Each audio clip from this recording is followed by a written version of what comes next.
Welcome back to the Black and Gold Report. Again, we're talking to head football coach Pete Shinnick. And Coach, the spring game is on April 14th. That's a Saturday. Starts at 11 a.m. 11 p.m. would be interesting. 11 a.m. at the Grace P. Johnson Stadium. Are you planning on sticking with the same format that you've done the last couple of years where you have offense versus defense and keep score that way? Or are you going to divide the team up evenly? Ideally, we would love to divide the team up evenly and play a complete game. It's really kind of determined where we are depth-wise. Right now, because of injuries and because of some guys sitting out, we've really only got a 2 deep on our offensive line and a 2 deep on our defensive line. If that stays healthy, then if you did 2 teams, you'd have 1 deep on each. Right. So it would be difficult. But we're kind of waiting to see how we can get through the next couple weeks before we make a decision on that. Well, I have to speak with from my colleagues up in the press box of these games. It's kind of hard to keep score when you're doing the offense versus the defense. What are some of the advantages and disadvantages of both formats besides the injury aspect of things? Well, I think the game setting really kind of sets it off. Now I'm going against you all game long, and it really is, a gold team versus a black team. When you go offense versus defense, like you say, sometimes Todd Anderson's up there giving points away. We have no idea what's happening on the scoreboard, but it makes it interesting. And so you don't know how the score is going, so to speak. Well, we talked last semester. You redshirted a lot of guys this year, and it's nice to have that luxury. And these guys know that they're going to be stepping up next fall and competing for spots. Do you see a lot of urgency in the faces and in the attitudes of the guys who redshirted last year in hopes of trying to make a good impression on you and the coaching staff for the upcoming fall? Sure. In some guys you do, and then in some guys you see a blank look in their face because they're still trying to figure out where they need to go and what they need to do. But all the guys that were redshirted really have an opportunity to get within the 2 deep by the time spring's done. It's whether they're going to take advantage of it or not. And so the first couple days you saw some guys with some big eyes wondering, okay, am I going the right way or what am I doing? And then you saw some guys that, okay, it's starting to click. I understand.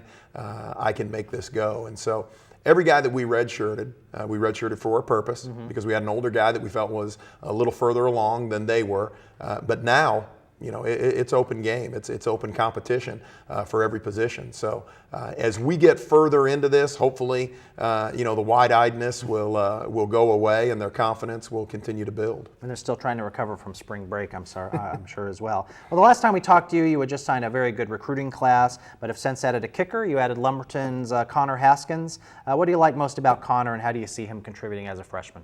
Well, Connor, for the last 3 years has been a very consistent kicker for Lumberton High. We've been able to watch him quite a bit, and so we believe he's really going to add some depth to our kicking position, obviously.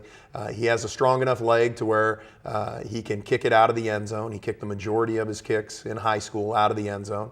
Of course, he's going to have to move back 5 yards because college has gone from the 30 to the 35 this year, which we think is a great rule. But we like the strength of his leg and then also, his accuracy. The other thing about Connor, he's like an 18-sport letterman. I mean, he's played 5 sports throughout the course of his high school career. And so you get a great athlete at kicker. You've got a few options that you can do some things with. You bet. And a lot of our viewers might not know this, but Connor is actually the son of women's basketball coach John Haskins. And what are the positives and negatives that might be tied to recruiting a coaching colleague's son? And have you ever had a similar situation in the past? We've recruited a lot of coaches' sons before, and I like recruiting coaches' sons because they understand the nature of the business and they understand the nature of the game. A lot of things happen behind the scenes that a lot of people don't know. Coaches' sons usually know what's taking place. John and I got a great relationship, and so I see that nothing but a bonus to this situation and having Connor with us. Well, let me ask another follow-up to that, tied to where he's from, Lumberton High. How important is it to you to have some locally grown players on this team, recruiting from Lumberton High, Purnell Sweat, Hope County, Red Springs, places like that are close to the university? Well, it's always been our number one goal. And I mean, before we do anything else, we're not going to go outside of this area. And so if there is a player at Lumberton, Red Springs, Purnell, wherever it is, Hope County, we are going to stay within the 910 area code and especially the local schools here in Robeson County. And so I think we've been very good at evaluating the talent and being able to then recruit the talent that's number one in Robeson County and then in 910. And so with Connor, we have Ty Edwards also from Red Springs. So we feel like we were able to do a pretty good job this year. All right, Coach. Well, we're looking forward to the 2012 schedule. We're looking forward to the team, and hopefully everything goes well during the spring practice.